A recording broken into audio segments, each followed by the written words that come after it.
Hey everyone, welcome back to the channel. Kingdom Come Deliverance 2 changed my life, at least insofar as how I view video games.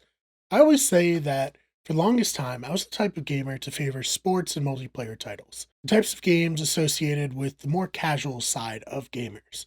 Perhaps you could even label me as a bro gamer. There are the occasional games that piqued my interest, Bioshock and its sequels being a huge example, the Last of Us franchise more recently, but for the most part, if I were to play a single player game, it would have to have been rather straightforward. So, when the original Kingdom Come Deliverance came out, I was interested, but I just couldn't imagine playing a single player game for hundreds of hours.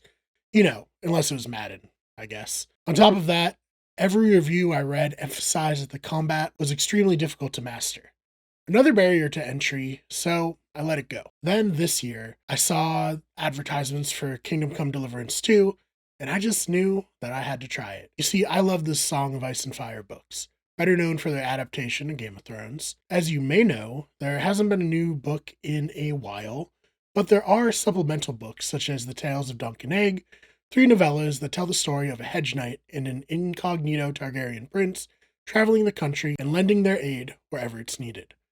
I've read these stories dozens of times, and then came KCD2, seemingly allowing me to live out my medieval dreams of being a knight. So I bought the title without having played the original, and after my first play session, I was hooked. From then on, if I was firing up my PlayStation, it was to visit Henry and Bohemia. I even made a video when the game first released, singing its praises and imploring others to give it a shot. I was probably about 25, 30 hours into the game at that point, and I stand by my assessment. This is a special kind of game, one that comes around only a few times a decade. The thesis of this entire video will be the same. It is worth your time and money, and you won't regret buying it. And perhaps most importantly, the sword fighting isn't as hard as people make it out to be. It is difficult, but in a rewarding way. In fact, that's a great place to start this review. Combat in KCD2 can be punishing, but in the same way that a hard workout is. You hate it when you first start it, you can't hardly do anything, and you try to avoid it whenever you can. However, if you stick with it, continue to train, then before long, you'll be crushing workouts you never imagined possible. Or in the case of the game, fighting multiple enemies at once, when in the past, being outnumbered 2-1 was almost certainly going to lead to a game over screen. What KCD2 does that's different from many other games that I've seen is allow players to grow to being mighty within the first area, from a man with nothing but the meager clothes on his back to a scrappy warrior who maybe doesn't possess the finest armor, but has seen so much combat at that point that he can make do with what he has. The castle, and by proxy your main mission, hangs over you wherever you go in the Trotsky region. Reminder of what you're working towards, and that there's a main story that needs to be addressed. Once you've had your fill of all the side quests. When you're strong enough and have secured a way into the castle, it feels like a climax. Your hard work is paying off. You're rescuing Hans, you're delivering the message that you were sent out to deliver at the beginning of the game. At that point, I'd played about 50 hours, and I was sure that I was nearing the end. And I couldn't have been more wrong. Getting into the castle is the end of the first map, that first area that you feel like you've played an entire game. You've built up from nothing to something. You get drawn into a conflict where alliances are unclear, as is what the right thing to do.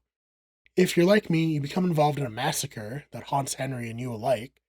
You question if you did the right thing, if the entire situation could have been avoided, but you can't go back. You're in the thick of the narrative now, getting kidnapped by people who attacked you at the beginning of the game before finding out that you're actually all fighting for the same side, in opposition of the man you were attempting to get into an alliance, the man who you fought alongside and killed for. Politics is a messy game, as is war. Before you know it, you're defending Holdfast, fighting off opposing armies. Eventually, you enter the Kuttenberg region, which features a huge city that feels as alive as any that I've seen in a game. The second map is nearly the size of the first, equally filled with side content.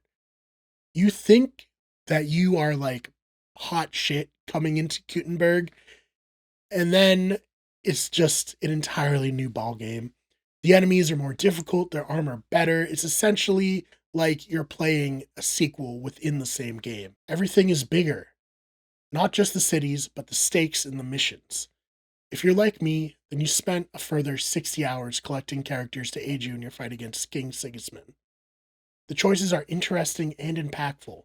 Henry is a man set on a path of vengeance due to his village being burned down and his parents killed, along with many of his friends.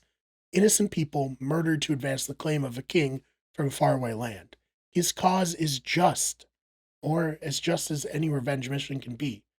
But if you're not careful, you can lose yourself, and Henry by proxy, repeating actions that you've been on the other side of, convincing yourself that this evil is necessary for the larger picture, becoming what you swore to fight against.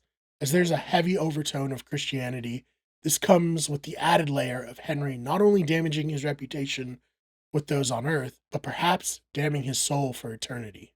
Despite wanting to play the game as righteously as possible, there are decisions that I made that I wish I could take back, things I wouldn't have done had I known the outcome. But I believe that speaks to the effectiveness of the storytelling by the writers at Warhorse Studios. There's no clear right or wrong in wars between men. No one is a saint on the battlefield, and if you try to be one in this world, you'll likely end up dead long before being anointed. KCD 2 is the greatest game I've ever personally played. It's my game of the year, a piece of media that reinforces the idea that video games are interactive pieces of art and should be respected as such. I've already played the Brushes with Death DLC, and perhaps I'll do a review on that one day, but I can't wait to see what DLC is next. This is the type of game that I can see myself returning to for as long as Warhorse offers updates. Then, when it's done, well, there's a whole separate game for me to return to in the form of the original KCD, which should hold me over until the release of a third game, or whatever the studio is planning next. Regardless of what it is, I'll be there, as they've earned a fan for life. Thank you so much for checking out this video. If you enjoyed it, please subscribe. We have video essays on video games and television coming out every single week. And if you just can't get enough of our content, we have a bunch of other channels, including Those Fake Nerds, which is nerd and pop culture news, Wicked Sports, which is sports news, and Better Radio, which hosts all of our podcasts. Thank you so much for watching, and we will see you in the next one.